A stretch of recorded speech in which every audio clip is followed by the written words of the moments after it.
But today we are here to speak about C-64. Today is, as my speaker, or as my leader, the member for Burnaby South mentioned, historic. It is a historic day. It is not just historic because of Pharmacare. I do want to make a little bit of a shout out to the Edmonton Oilers, who are now going to the Stanley Cup Finals as of yesterday. It was a very big day. And I'm also wanting to start by saying how grateful I am to our leader. You know, our leader, the member from Burnaby South, has been a strong advocate for Pharmacare for years. And instead of just being an advocate, what he did is he rolled up his sleeves, he got to work, he worked with the Liberals, he forced the Liberals, against all of their historic votes, to actually put this framework in place. And so I'm so grateful to be a New Democrat today. I'm so grateful to work with such a strong leader. I'm also extraordinarily grateful to all of the advocates who have done so much to move this forward for decades. And I want to start by telling you a little bit about one of my constituents. So Pat, who is a constituent of mine, has come into my office. And he has a challenge. You know, we're really, really proud of healthcare in Canada. Canadians should be proud of our public healthcare system. But what happens is, when Pat came into my office and talked to my team and I, he told us that he'd been able to see a doctor. He'd been referred to a specialist. The specialist had been able to give him treatment. The problem is the treatment was medication that cost $400, and he didn't have $400. So while our healthcare system is a point of pride, thanks to the healthcare system that Tommy Douglas developed, he was able to get partway there, but he wasn't able to get the treatment that would actually help him. And it was never supposed to be this way. You know, when Tommy Douglas envisioned our healthcare system, Pharmacare was always supposed to be part of that system. We know that Canada is the only country that has a Medicare program that does not include Pharmacare. It doesn't make any sense that we will treat you to a certain point, but that we won't get you over the finish line with that access to medication. So today is an opportunity to make Pharmacare a reality for millions of Canadians and lay the groundwork to create a fully universal Pharmacare system for all Canadians. Mr. Speaker, truly historic. And you know, Pat is not alone. A few months ago, I sat and listened to Albertans share their challenges and experiences at a Pharmacare roundtable in Edmonton. One after another, Edmonton stood up and they talked about how the lack of prescription coverage has affected their lives, how they have to juggle their bills, how they have to worry about groceries, utilities, rent, on top of their prescriptions, and they're making choices. They're having to make choices about which of those things they can afford. And, you know, if you're sitting in this place, if you're sitting as a member of Parliament, you have a health care plan that covers your medication. Every one of us does. But for so many Canadians that don't have that access, this is game-changing. This is the difference between being able to pay their rent and being able to take care of their health at the same time. And you know, it wasn't just lower-income Canadians that were speaking out for Pharmacare.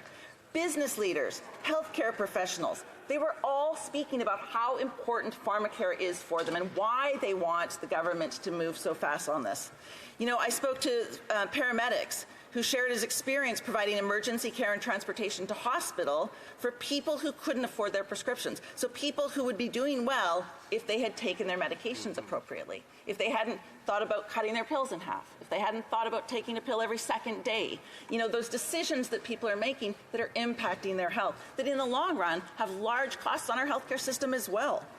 You know, the doctors who are so frustrated that their patients couldn't be getting better because they couldn't afford the treatment. And of course, the small business owners who, despite paying more than minimum wage, could not possibly pay their employees enough to have them to be able to afford their medications.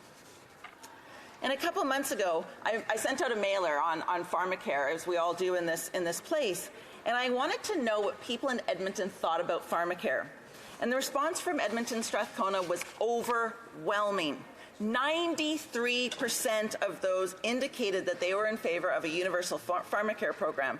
Only 5% indicated that they were unsure or opposed. This mirrors national polls that put support for implementing a national Pharmacare program to provide equal access to prescription drugs for everyone in Canada at 87%. You know, last year, an Alberta-wide poll found that 74% of Albertans support universal pharmacare. And as the president of the polling company noted, the overwhelming support in Alberta for a federal program like this was surprising. And he said, and I quote, "Getting 3/4 of a population to agree with any piece of public policy these days is a bit astounding. This is very popular in Alberta." He added that approval of the idea largely crosses all demographics and all regions of the province. Canadians understand. Canadians know. We must care for one another. We must take care of each other, and universal pharmacare is a promise to take care of each other. This legislation, of course, is not the end point. The legislation is just the beginning, but it is a very important beginning. We need this bill to create the mechanism for a full-fledged universal pharmacare system that covers all Canadians, no matter how young or how old, no matter where they live, and no matter how they make their living. All Canadians have the right to prescription drug coverage, and this legislation is critical in getting it for them. This legislation is always going to be critical, but right now, with coverage for contraceptives and diabetes medication, two classes of drugs that will impact millions of Canadians.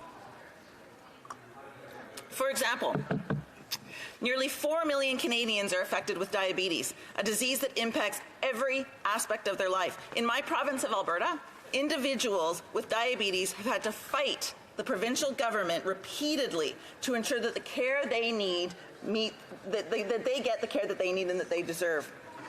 This bill means that people living with disabilities may finally be able to put those battles aside, and they can finally have hope for their future.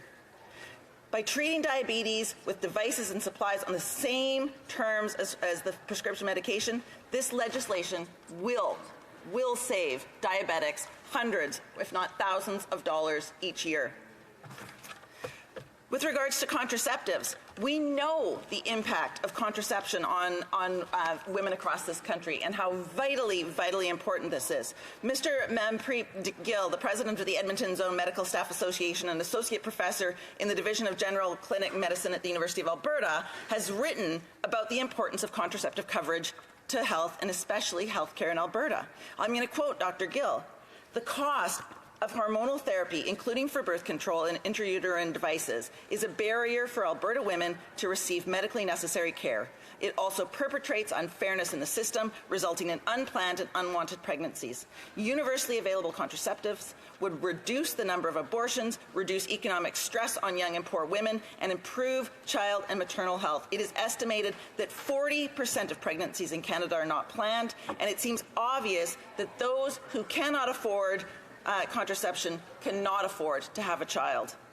The current patchwork system in Alberta is blatantly unfair. First, it is obvious that birth control costs are primarily borne by women, while men bear no equivalent costs.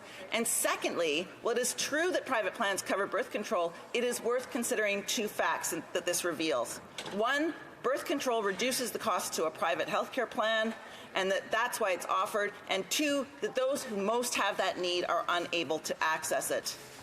As a woman, as a mother of a daughter, I want my daughter and every daughter in this country, every daughter in this world, to have access to the entire range of reproductive health care, including contraceptives. A system that provides access to some, those who can afford care, while denying access to others, is not a system that I can support. Reproductive health care is health care, period. Finally, Mr. Speaker, I want to thank all the advocates across Canada who've worked so hard and so long to create this legislation. You know, I want to thank Chris and the powerful advocates at Friends of Medicare in Alberta who have worked not months, not years, but decades for this universal pharmacare.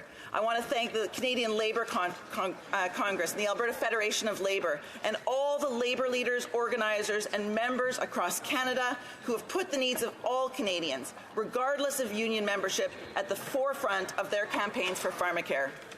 We are here today because of the hard work of so many Canadians, so many leaders in our country. And I continue to be delighted and honoured to work with all of those leaders to make sure we get this over the finish line. Thank you very much, Mr. Speaker.